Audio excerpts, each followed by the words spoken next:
Dan maksud dan tujuan dari kegiatan ini sebagai sarana kontrol dan pengawasan kepada kegiatan yang ada di pelabuhan.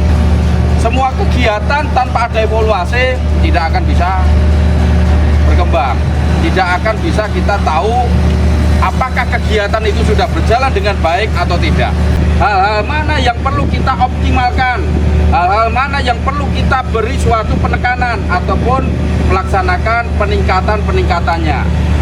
Di sini sudah dijelaskan begitu kapal datang, prosedurnya bagaimana, berapa TKPN yang terlibat, siapa saja, bagaimana prosedurnya, itu sebagai checklist kegiatan